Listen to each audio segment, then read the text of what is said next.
মুরগি দিয়ে তুমি কি করবা? এদিকে এটা মশলা মাখায় রেখে দেবো রাত্রেবেলা গিয়ে মতো করে রান রুটি দিয়া রাত্রে রান রুটি খাইবে না রাত্রে? হ্যাঁ তাহলে নান রুটি দিয়ে খাবো।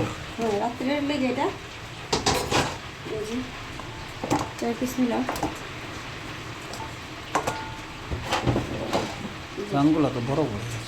একবারে শুন আজকে মুরগিগুলা সবগুলোই বড় আছে। আমি আবার ফার্মের মুরগি খাই, আমার আবার ব্রয়লার কক মুরগি আমার হজম হয় না।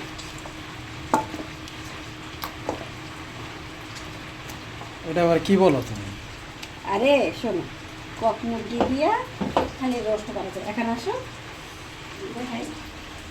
এই যে আজকে এই যে মুরগির কলিজা গিলা বুঝছো, দৌড় এটি বাইজে দিতেছি। আর এই যে এখানে থালায় কচু দিয়ে গেছিলো, কচু দিয়া চিংড়ি মাছ দিয়ে রান্না করছি আর আমরা দিয়ে রান্না করছি বুঝছো। এই যে এখন ভাত খাই মিষ্টি দিয়ে, আর ওইটা রাত্রেবেলা রুটি দিয়ে খাই। দেখো কক মুরগি বুঝছো, রোস্টের লেগে ভালো। মানে আমার ছেলের তো ওই যে বাজাটা পছন্দ করবো, যদি রোস্ট করে দেয় না এটা হচ্ছে টেস্টিং সল, এই বাজাটা করে দেয় না মনে করো বাজাটা খাইবে। জানি না কার কাছে কোনটা ভালো লাগে, এটা হচ্ছে গোলমরিচের গুঁড়ো, ওরা খাইবো না। মানে আবার যতই আমি বলি এর আগে যে তুমি 4টা এনে দিলা রান্না করছি, মানে খাইছে রোস্টটা খাইবে, শুধু দিয়ে পারবে না।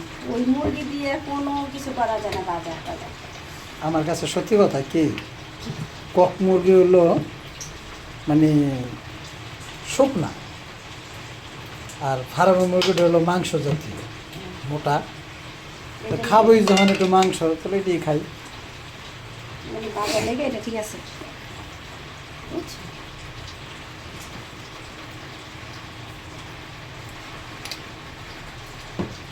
এটা মাখায়া রেখে দেবো। এখানে তো দিলাম বুঝছো, হলুদের গুঁড়া দিব না যেহেতু গ্রিল বানাবো।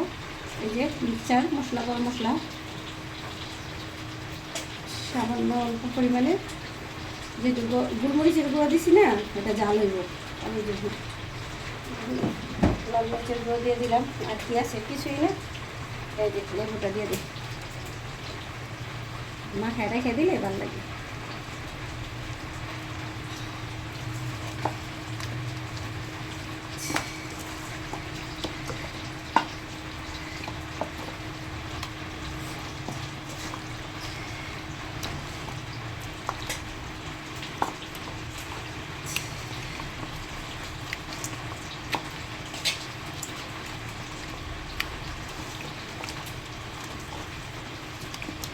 এটা হয়ে গেছে, এটা এখন করব না, এটা করবো মাগরিবের আজানের পরে 7টার পরে। কত তুলিরা দিহানে আছে না, দিহানে ওরা মাদ্রাসাতে আসলে গরম গরম খাইতে পারবো। আমরা তো এনে রেখে দেবো। আর মিউমিক্স বানাও, হ্যাঁ মিউমিক্স বানাই আর সালাদ করি, ভালো না? হ্যাঁ অবশ্যই ভালো। সালাদ করি, মিউমিক্স বানাই আর রুটি দিয়ে এটা দিয়ে দিই। এখন ডাকনা দিয়ে ডাইকা নর্মাল ফ্রিজে রেখে দিই 2-3 ঘন্টার লেগে, মানে জামলাটা যাবো।